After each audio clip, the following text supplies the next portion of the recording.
Ed et Lorraine Warren forment probablement le couple d'enquêteurs du paranormal le plus connu du grand public. Si vous avez vu un film de la saga The Conjuring, Annabelle ou encore Amityville, vous avez nécessairement une idée de ce qu'ils sont.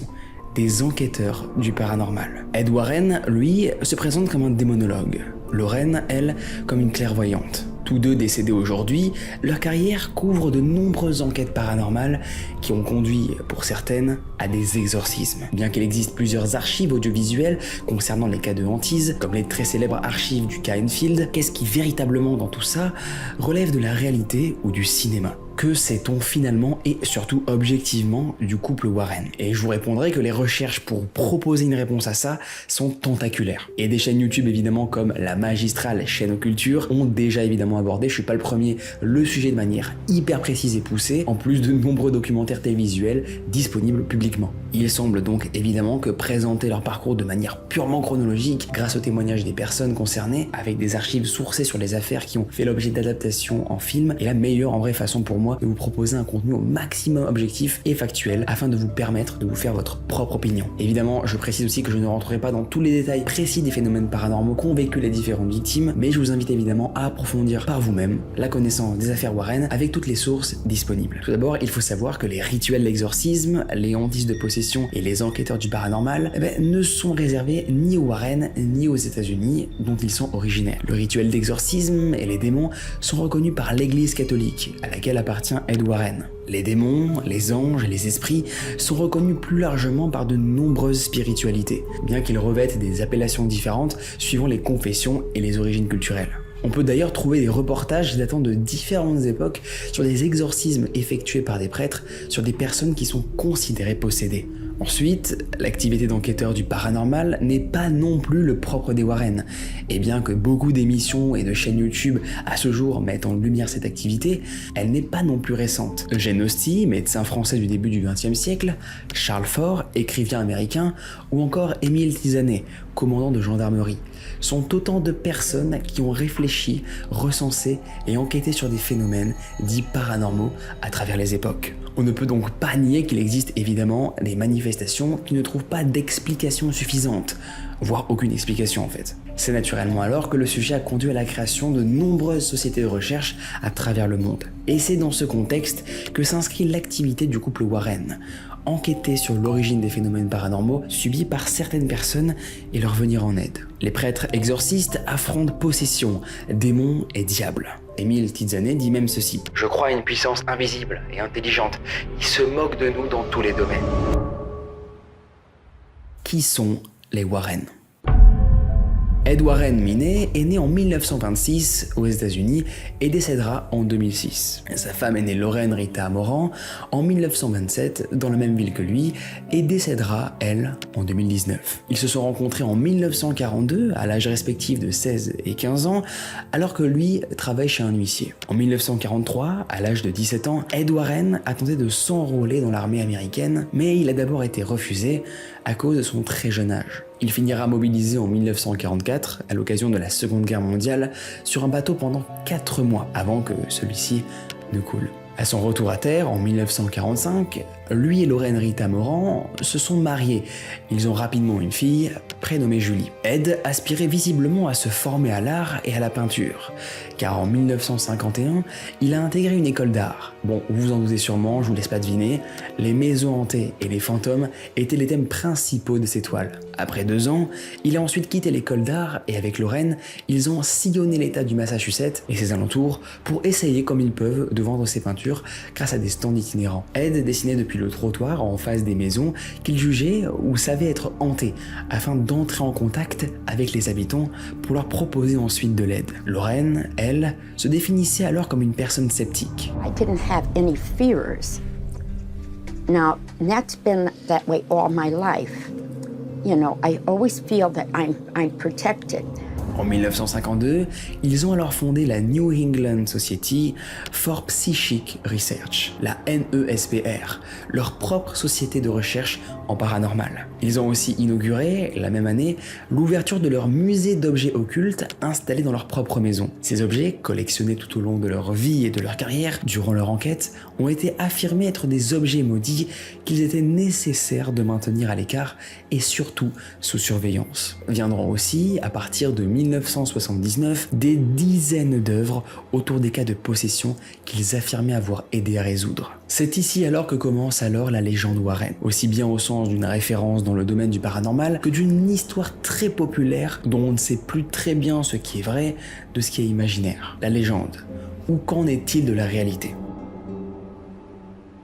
Sur le site de la NESPR lui-même, on peut lire que l'affaire Annabelle, la poupée possédée, aurait été la première affaire des Warren. Nous sommes alors en 1970. Cependant, la première source qui relate cette affaire est un livre intitulé Démonologist, The Extraordinary Career of Ed and Lorraine Warren, qui ne paraîtra alors qu'en 1980, soit 10 ans après, coécrit par le couple Warren et un dénommé Gerald Brittle. Aucune source, aucun témoignage des victimes ou témoin n'est connu. C'est en 1973 que les Warren ont vécu l'une des premières histoires retentissantes de leur carrière, l'affaire Perron, qui inspirera plus tard le premier volet de la saga Conjuring. Selon le témoignage de l'une des enfants de la famille, Andrea Perron, qui subissait la hantise depuis 1971, les Warren se seraient rendus 2 fois sur place en 1973. Leur dernière visite avait pour objectif de pratiquer un exorcisme sur la mère de la famille Perron, qui aurait été apparemment, selon les Warren,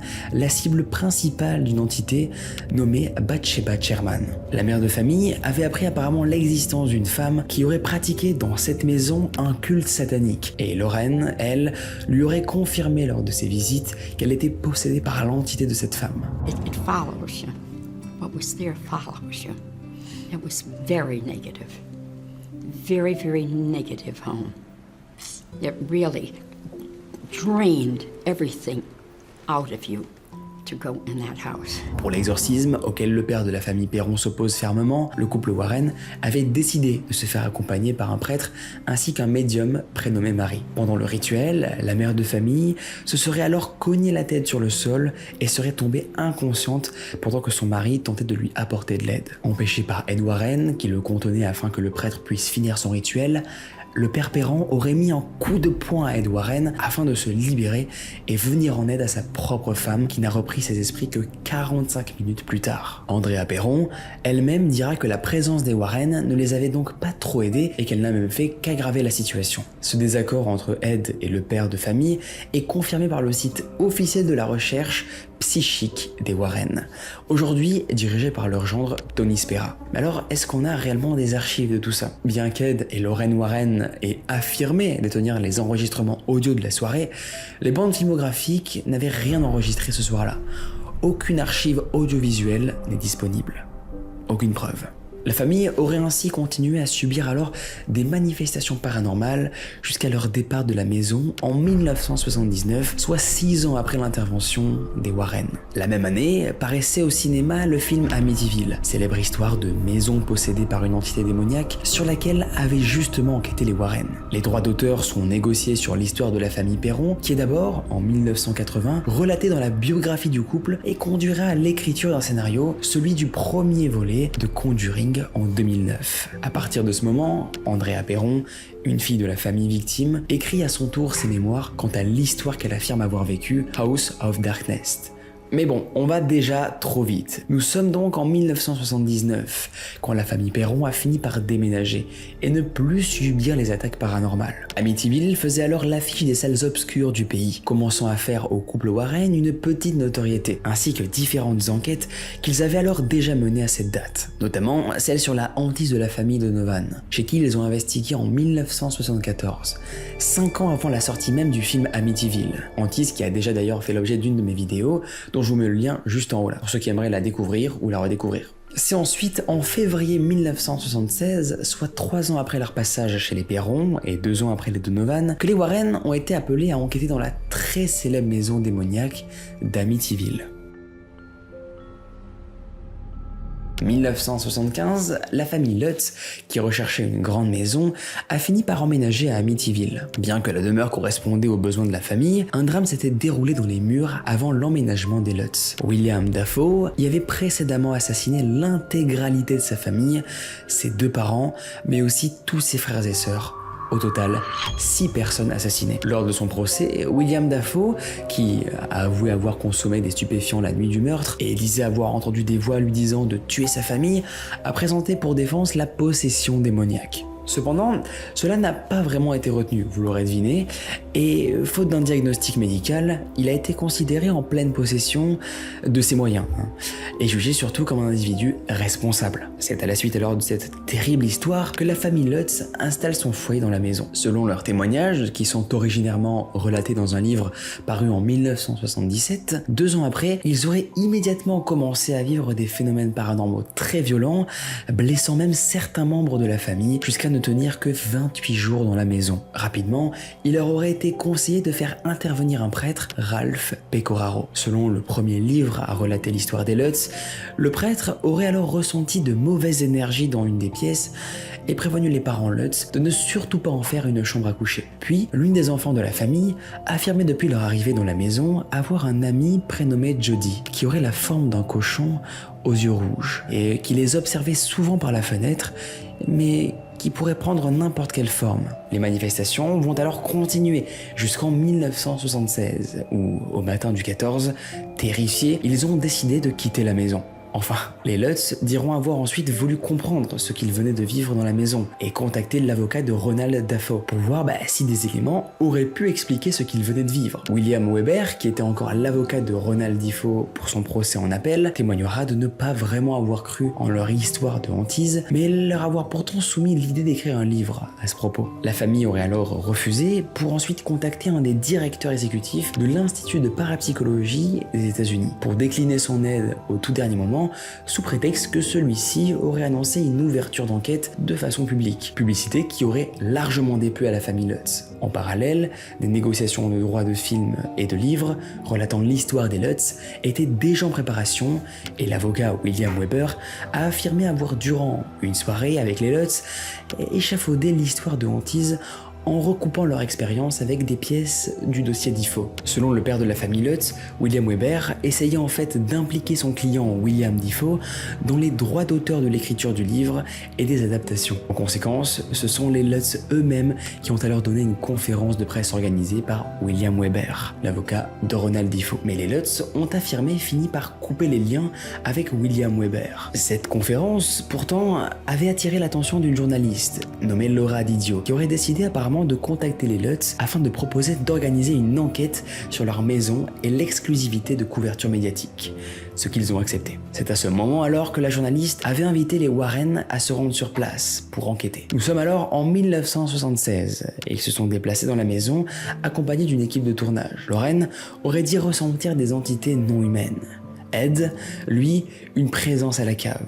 Il se serait alors rendu une seconde fois sur les lieux le 6 mars avec une équipe de 12 personnes, dont Mary Downey, les docteurs Carlis Osis et Alex Tanous, Gérald Solfin, alors membre de la SPR de Caroline du Nord, et enfin l'équipe de journalistes, dont Marvin Scott, et un caméraman nommé Steve.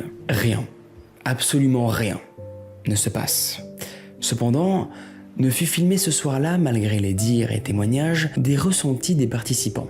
Seul Jenny Campbell, un photographe de la chaîne, qui avait posé en fait des caméras automatiques à l'étage, fournira 3 ans plus tard, en 1979, la photo la plus célèbre des archives de l'affaire Amityville. On y voit ce qui semble être un enfant, mais aucune des personnes présentes n'a dit avoir vu d'enfant ce soir-là. Le père de la famille Lutz, lui, a affirmé qu'en montrant la photo à sa fille, elle aurait dit qu'il s'agissait alors du garçon avec qui elle jouait dans la maison. Et oui, vous avez bien entendu, cette photo n'est sortie publiquement que 3 ans après l'enquête.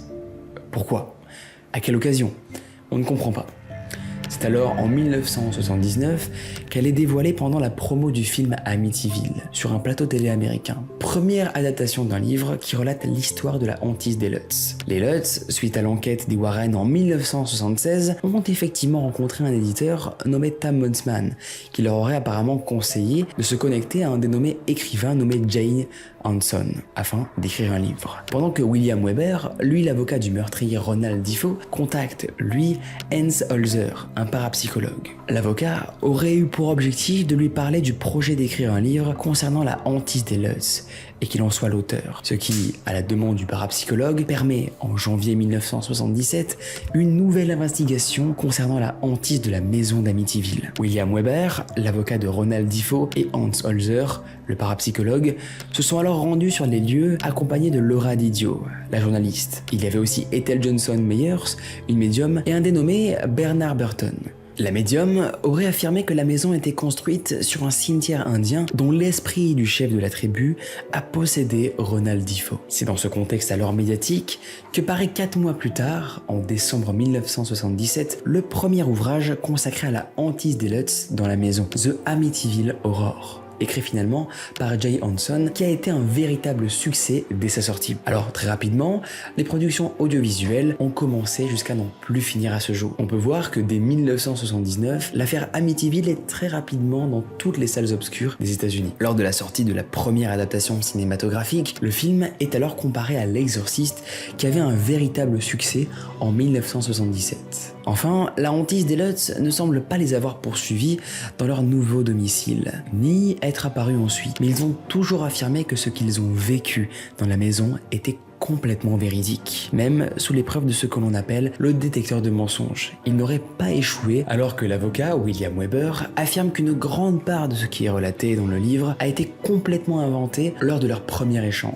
En dépit du dramatique passé de la maison, avec le meurtre de la famille DeFeo, les propriétaires suivants n'ont jamais témoigné de phénomènes paranormaux et ils ont même intenté un procès aux Lutz qui, par la publication du livre en 1977, les a conduits à subir beaucoup de désagréments chez eux, comme la visite de pas mal de fans. Quant aux recherches historiques menées sur la maison, toutes semblent infirmer les théories qui ont été proposées sur la cause de la hantise de Lutz. Que ce soit celle du cimetière indien proposée par Ethel Johnson Meyers, qui s'est rendue en 1977 sur les lieux, ou celle des Warren, qui concernait l'esprit d'un certain sorcier dénommé John Ketchum. À ce stade, et selon le site officiel surtout de la NESPR, le couple aurait ensuite enquêté sur des centaines de cas, de 1977 à 1992. Des affaires qui donneront ensuite matière au scénario de l'univers Conjuring, comme vous le connaissez sûrement. Tout au long de leur carrière, ils récoltèrent alors ainsi tous les artefacts maudits, hantés, dangereux, et constituèrent, du coup comme je vous l'ai dit au début, leur musée, leur propre musée,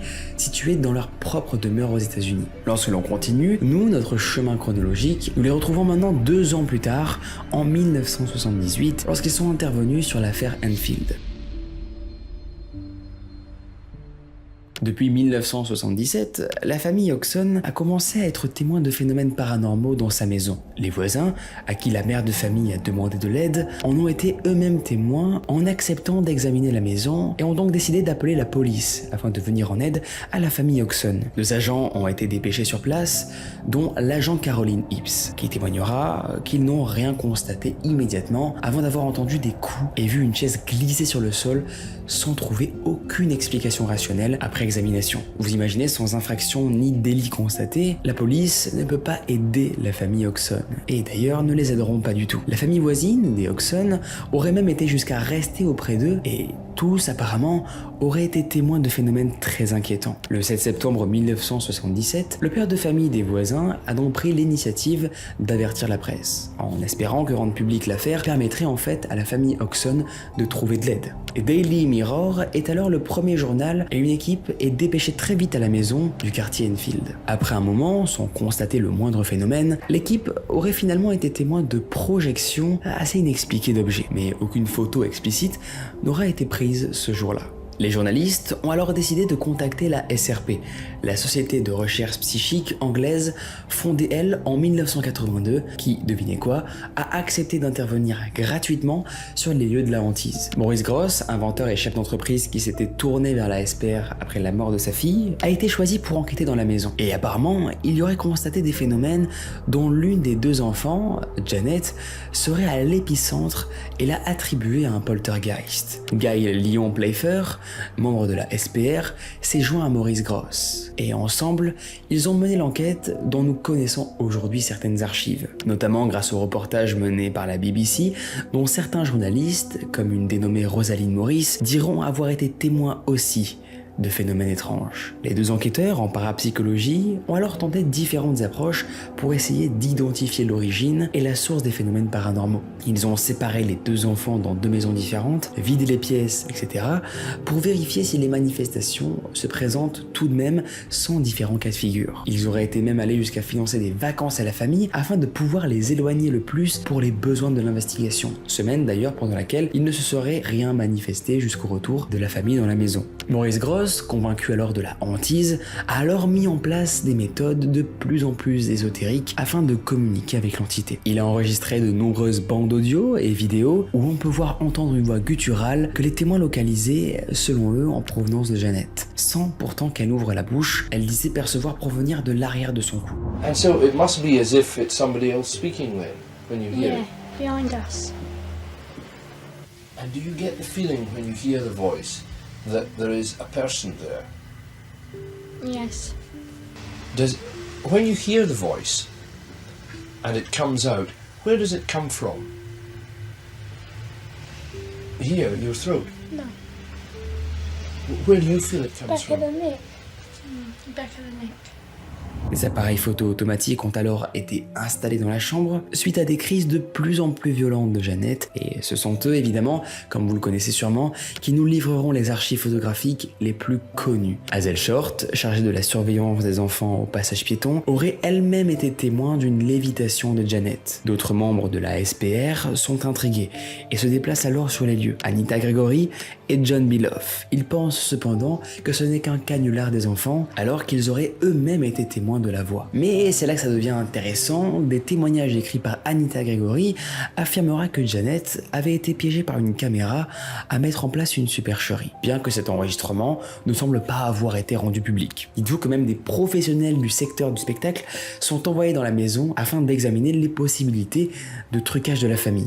En parallèle, Maurice continuait son enquête, jusqu'à penser avoir découvert le prénom de l'entité et des informations sur sa personne, Bill. Mais d'autres prénoms seront aussi donnés par la voix, comme Tom ou Dick. Richard Grosse, un avocat chargé d'enquêter sur l'existence du prétendu Bill, qui aurait vécu et serait mort dans la maison, aurait bien retrouvé la trace de Terry Wickens, qui affirmait l'existence de ce qui aurait été son père, Bill, effectivement décédé dans la maison. L'enquête opposait alors autant d'enquêteurs convaincus que de sceptiques, et les investigations alors ont été complétées par la venue d'autres experts. D'abord un orthophoniste qui aurait été effrayé au point de sortir de la pièce, mais dont les observations permettront de dire que la voix bizarre n'était pas produite par le larynx, mais possiblement par les fausses cordes vocales juste en dessous. Ensuite, un étudiant en physique expérimentale prénommé David a étudié apparemment les capacités psychiques de Jeannette, et il a affirmé après ça qu'elle était en fait capable de plier très facilement des couverts en métal sans les toucher. Il ne nous est cependant parvenu aucune image de cet exploit bizarre. C'est alors dans ce contexte de recherche très intense et de battage médiatique qu'en 1978, la BBC d'Écosse est le premier média à diffuser des images filmées. Les Warren décident alors de se déplacer sur les lieux de la hantise. À ce moment, nous sommes 2 ans après l'investigation à Amityville et le film inspiré par cette affaire n'est pas encore sorti. Nous sommes aussi 5 ans après leur investigation chez la famille Perron. Et Guy Leon Playfair aurait affirmé qu'il ne serait venu qu'une journée pour quelques enregistrements et quelques photos. Ed et Lorraine auraient eu l'opportunité alors de communiquer avec la voix, et Ed ont conclu qu'il ne s'agissait pas d'un esprit défunt, mais d'une entité démoniaque. Leur présence n'aurait pas été plus loin, selon la plupart des témoins de l'époque. Jeannette a ensuite été hospitalisée en juillet 1978 pour 2 mois et aucun test ne lui diagnostiquera de pathologie. Dans la maison de la famille, il se serait produit quelques manifestations. L'affaire s'est ensuite faite oublier sans aucune conclusion définitive. L'engouement autour de l'histoire de la famille s'est terminé, les enquêteurs ne se sont progressivement plus rendus sur les lieux et fin 1978,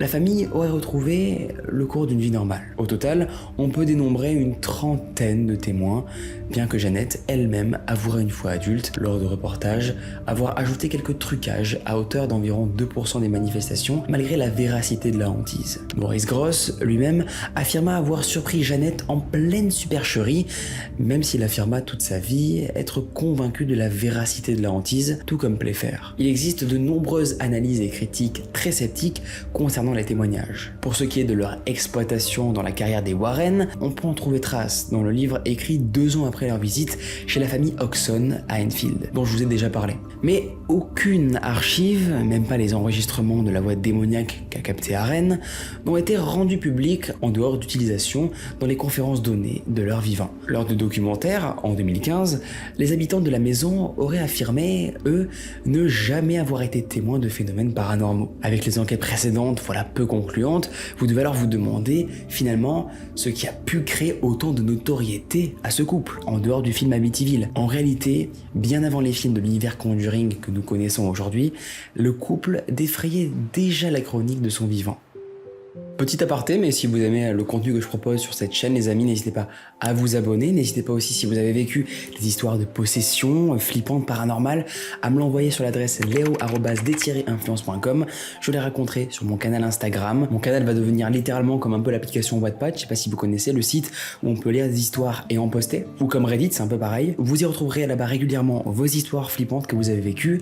Donc n'hésitez pas à m'envoyer tout ça. Et merci d'ailleurs aux dernières personnes qui ont rejoint la chaîne. C'est un immense soutien, merci beaucoup. Ça permet de financer les vidéos et les futurs projets qui arrivent. Et surtout, ce qui me coûte le plus cher honnêtement, les tournages abonnés, pour être transparent avec vous. J'aime bien toujours le savoir, c'est un peu le rituel. Que mangez-vous devant cette vidéo? Souvent je lis des commentaires à mourir de rire. La dernière fois, il y a un mec qui m'a mis dans les commentaires: je bouffe tes fesses. Voilà.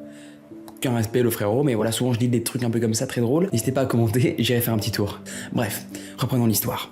3 ans après leur visite à la famille Oxon à Enfield, à peine 2 ans après la sortie du film Amityville, se déroule le premier procès dans lequel son accusé, Arnie Johnson, plaide la possession démoniaque pour défense. Ce procès, c'est celui du meurtre commis par Johnson contre son propriétaire, retracé par le documentaire Netflix Le Diable pour Alibi, en 2023. Pour ceux qui l'ont vu. Lors de la médiatisation du meurtre, en 1981, les Warren auraient eux-mêmes pris contact avec les autorités locales afin de les informer que Arnie aurait commis ce meurtre car il était possédé. D'après le témoignage des Warren, l'année précédente, soit en 1980, Arnie aurait participé à 3 exorcismes. Le couple Warren aurait aidé la famille de la petite amie de Arnie, Debbie. Son frère à elle, David, souffrait de hantise depuis l'emménagement de la famille dans une nouvelle maison en 1980. La famille aurait été demandée de l'aide à l'église catholique et le père Dennis, dépêché pour bénir la maison, alors convaincu de la possession démoniaque, aurait lui-même contacté le couple Warren. Après avoir fait venir un docteur pour examiner l'enfant et qui ne dépista rien, les Warren ont estimé être en présence d'une possession démoniaque. Pire, l'enfant pourrait selon eux être possédé par le diable en personne. Les Warren seraient donc venus régulièrement jusqu'à un exorcisme ultime pratiqué sur David.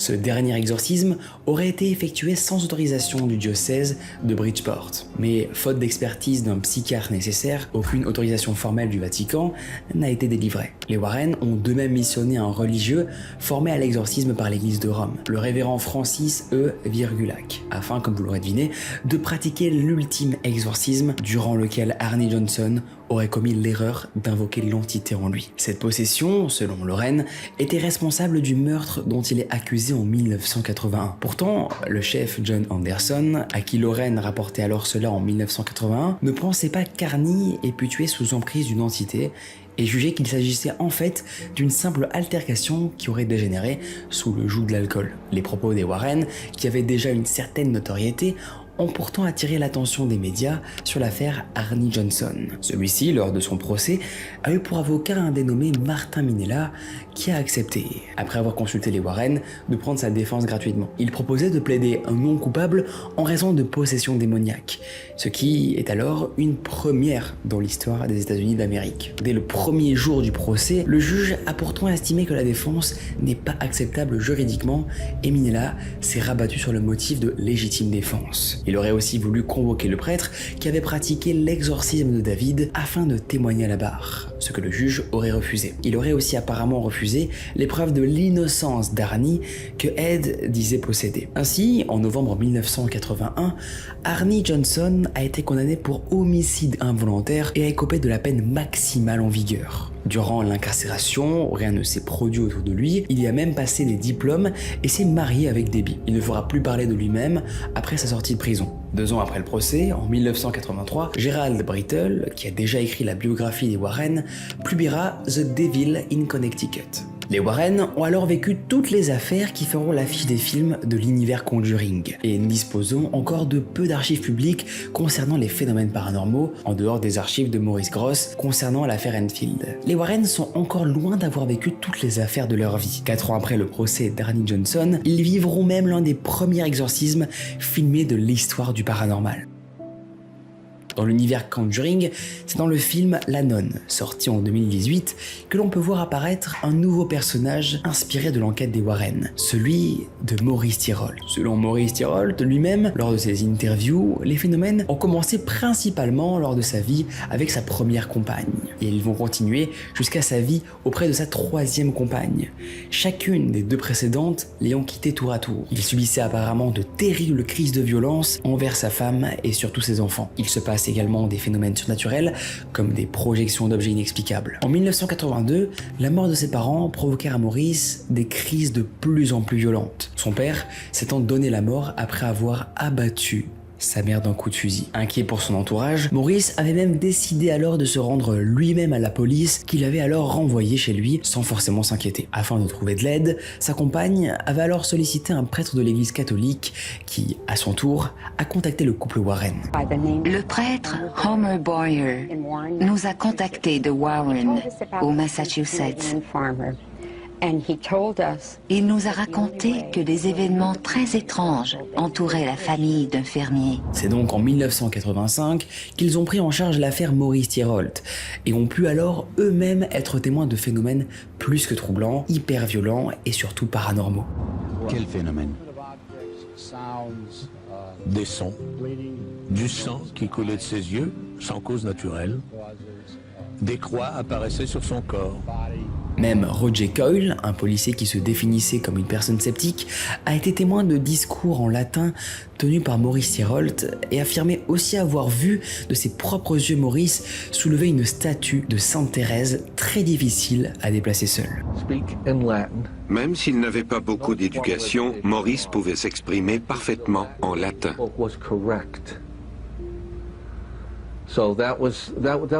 Rares sont les gens qui peuvent parler une langue morte, et encore moins faire référence à des citations religieuses très précises. Suite à une hospitalisation d'1 mois pour Maurice, qui n'a conduit à aucun diagnostic, les Warren ont pu en conclure alors que Maurice était possédé et ont alors demandé à Timothy Harrington de pratiquer un exorcisme. Et bon, malheureusement, le premier rituel n'aurait pas fonctionné, pas plus qu'un second, ce qui a conduit alors Maurice Thierold à vivre un 3e exorcisme en mai 1985, auquel participe d'ailleurs un autre prêtre, le père Robert McKenna. Les Warren seront autorisés alors à filmer ce qui sera donc le premier exorcisme filmé de l'histoire du paranormal, pratiqué en présence de 11 témoins, dont le policier Roger Coyle. Un 3e exorcisme a eu lieu le 2 mai 1985. Was May 2nd of 1985. Le groupe des gens en prière est réuni autour de Frenchy dans la modeste demeure de Warren au Massachusetts. Il y a là un prêtre, le père McKenna, 2 démonologues, Lauren Warren et son mari Ed, le policier qui filmera la séance et quelques témoins. Tous participent à ce 3e exorcisme.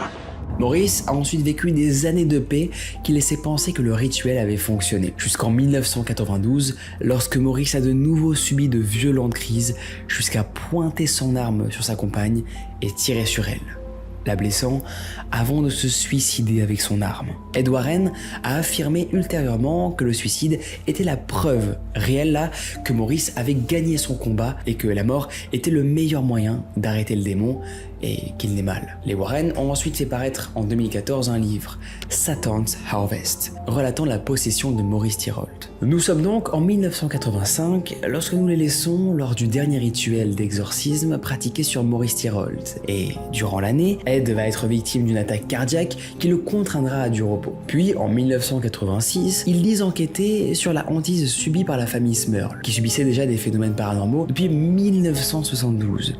Ce qui est, bon, je vous l'avoue, assez assez incroyable pour le souligner, c'est-à-dire 14 ans après le début de leur malheur. L'affaire Smurl aurait même impliqué le cardinal Ratzinger, qui était alors le futur pape Benoît XVI. Cette affaire a inspiré le livre paru en 1988, The Haunted and Family Nightmare, puis une adaptation en téléfilm, The Haunted, en 1991. Bien que l'affaire de la famille Smurl soit publique et connue, elle n'est pourtant pas la plus populaire, ni peut-être pas la plus controversée. La famille Snedeker a déménagé en 1986 dans une nouvelle maison afin de se rapprocher de l'hôpital où leur fils, Philippe, devait être soigné d'un cancer. La maison dans laquelle ils ont emménagé était un funérarium, la Hallahan Funeral Home, en fonction de 1936 à 1985. Lorsqu'ils ont emménagé, il restait encore du matériel funéraire sur place, et les enfants l'ont très vite découvert. Dès la signature du bail de location en juin 1986, la mère de famille, en faisant le ménage, commençait déjà à être témoin de phénomènes plus que bizarres. Philippe, après avoir agressé sa cousine qui vivait sous le même toit, a été diagnostiqué schizophrène et restera à l'hôpital avant d'aller en pension spécialisée, évidemment sans jamais revenir dans la maison. Pourtant, les phénomènes auraient empiré, jusqu'à des agressions sexuelles commises sur les membres de la famille, qui ont d'ailleurs conduit la mère de famille à demander de l'aide auprès d'un prêtre. Celui-ci leur aurait conseillé de tout oublier et de ne pas octroyer de crédit à ce qu'ils venaient de vivre afin de ne pas faire grandir l'entité. Mais la mère de famille n'est pas satisfaite et elle commence à enquêter sur l'entité. Fin juin 1988, la famille a donc décidé de contacter les Warren, qui ont accepté de venir inspecter la maison dès le lendemain. Afin de demander un exorcisme officiel, ils ont demandé un examen préliminaire approfondi en dépêchant sur les lieux 4 enquêteurs du paranormal, dont leur neveu, John Zaffis. Ils auraient tous identifié la mère de famille comme étant l'épicentre des attaques et ont donc décidé de contacter la presse. Selon John Zaffis, il aurait lui-même fini par fuir de la maison face au phénomène, ainsi que 2 scientifiques qui avaient demandé à enquêter. Les Warren, après 9 semaines d'investigation, ont demandé à 2 prêtres de faire une demande pour un exorcisme formel. Plus tard, en 1992, l'autorisation de ce rituel sera remise en question par un enquêteur sceptique dont nous reparlerons. C'est pour le moment, en septembre 1988, que le prêtre exorciste qui avait souhaité rester anonyme s'est rendu sur place avec 2 autres prêtres, 3 diacres et un secrétaire. Durant le rituel, Ed a subi une attaque au cœur et n'a donc pas pu finir le rituel car il a été allongé dans le salon à la suite de son malaise. L'exorcisme aurait fonctionné bien que la famille ait à nouveau à déménager. Et ce, seulement quelques semaines après. En 1992, 4 ans après l'exorcisme, la sortie du livre In a Dark Place, A Story of True Haunting, écrit par les couples Warren, Snedeker et Ray Garton, alors écrivain de science-fiction horrifique, conduit les Warren et les Snedeker sur les plateaux de télévision pour en faire la promo. But my guest today insists it's true. Meet Al and Carmen Snedeker. Later in the show, we'll talk with neighbors, including one who now lives in the very same house the Snedekers claim is haunted. He says that Al and Carmen are making up the story. À cette occasion, a été filmée l'interview des Snedeker, des Warren, mais également une intervention critique de l'enquêteur sceptique Joe Nickel qui affirmait que l'exorcisme n'avait pas du tout été officiellement autorisé par le Vatican. Pendant la promo du livre, des locataires de la maison des Snedeker, qui se relèvera d'ailleurs par la suite avoir été une maison partagée, et des voisins du quartier ont aussi été invités. Tous ont démenti dans les médias de l'époque les propos de la famille Snedeker. Why don't you believe the Snedeker story? Well, I think the most obvious reason for me was the inconsistencies in it. Now, you moved into their apartment after they left? Correct, the same one they were living in. Oh. Dès 1988, on peut retrouver des archives du témoignage d'une voisine prénommée Sandy, qui affirmait que l'apparition des manifestations concordait avec des difficultés de la famille Snedeker à payer le loyer. En plein battage médiatique de l'affaire, le propriétaire lui-même de la maison, un dénommé Darrell Kern, aurait fait apparaître un communiqué de presse disant qu'il ne s'agissait pour les Snedeker que d'une question d'argent. En 1992, on retrouve un prénommé Jeff, présenté comme un ami proche du jeune Philippe, atteint d'un cancer. Celui-ci témoigne de la prise de substances illicites de son ami. Bien plus largement, les amis des enfants de la famille ont affirmé devant les caméras ne jamais avoir entendu parler de phénomènes paranormaux dans le foyer Snedeker jusqu'à la visite du couple Warren. En 2009, sortent dans les salles obscures à la fois The Conjuring, les dossiers Warren, et le film Le Dernier Rite, inspiré, lui, de l'histoire de la famille Snedeker. mais non inspiré du livre coécrit avec les Warren. On peut y voir dans les bonus du DVD des interviews des différents protagonistes, dont ses amis d'enfance, mais aussi la mère de famille, Carmen, devenue alors conseillère spirituelle, disant que les Warren ont voulu profiter de son histoire pour servir leur propre notoriété et qu'elle n'avait plus de lien avec eux. Enfin, Ray Garton lui-même, co-auteur du livre inspiré de la hantise des Snedeker, a affirmé dans un journal du Connecticut que Ed Warren accusait les Snedeker d'être fous et qu'il a demandé à l'écrivain d'inventer l'histoire, comme il savait le faire en tant qu'écrivain. Il a aussi affirmé que Ed et Lorraine n'auraient jamais fourni d'archives et que les nouveaux occupants de la maison n'ont ensuite été témoins de rien du tout. Pour finir, il relata que son seul entretien téléphonique avec Philippe, celui-ci lui aurait assuré de ne plus avoir perçu de phénomènes paranormaux après avoir été soigné. De son époque, l'affaire Snedeker est donc une affaire très controversée, comme vous l'aurez compris. La même année que leur intervention chez les Snedeker, pourtant, les Warren ont investigué sur une autre affaire, également très médiatisée à son époque. La vie de William Ramsey est connue uniquement par le biais de ses dires et de ceux du couple Warren. Il affirmait avoir subi les transformations en loup-garou à partir de l'âge de 9 ans, bien qu'il ne se serait rien passé ensuite pendant des années, en dehors de cauchemars ou de bruits semblant être un animal allaitant la nuit. Rien, pas vraiment. Bill Ramsey, en 1983, va attaquer un de ses collègues lors d'une sortie en essayant de lui mordre sa jambe. La même année, il a ensuite été hospitalisé pour une douleur à la poitrine. Lors des examens, il a mordu l'infirmière avant de tenter de prendre la fuite dans une étrange posture animale. Une équipe médicale de plusieurs personnes donc a été nécessaire pour le maîtriser et lui administrer évidemment un tranquillisant. Faute de diagnostic, et bien que l'hôpital ait proposé de le garder, Bill n'a pourtant pas souhaité rester hospitalisé. Pourtant, en janvier 1984, il a été contraint de nouveau, victime de douleur. Et à l'hôpital, il se serait jeté sur l'infirmière avant de tenter de prendre la fuite en attaquant un autre infirmier. 4 policiers sur place, dites-vous, ont dû intervenir. William Ramsey les a aussi attaqués, conduisant l'un des policiers à devoir s'arrêter pour coups et blessures. Il a finalement été maîtrisé et conduit au poste où il a pu consulter un médecin. Bien que son comportement soit revenu à la normale, le 23 juillet 1987, William décida d'arrêter une prostituée et de l'emmener au poste de police. Terry Fisher, le sergent en poste, témoignera de son étrange comportement et d'avoir entendu William prononcer « Le diable est en moi, et quand le diable est en moi, je suis fort.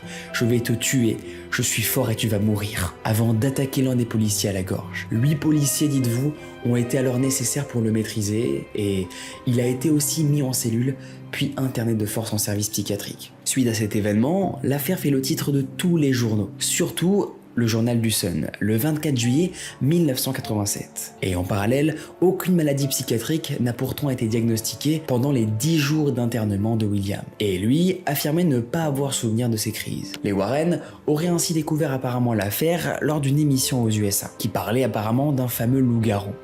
Et bien qu'Ed était réticent à l'idée qu'il s'agisse d'un loup-garou, Lorraine affirmait que William Ramsey avait besoin de leur aide. Le couple alors se déplaça en Angleterre, où il trouva enfin les coordonnées de William Ramsey en contactant les postes de police alentours. Il ne détenait apparemment pas les informations pour le joindre avant d'entrer en contact avec le sergent Tim Hamilton.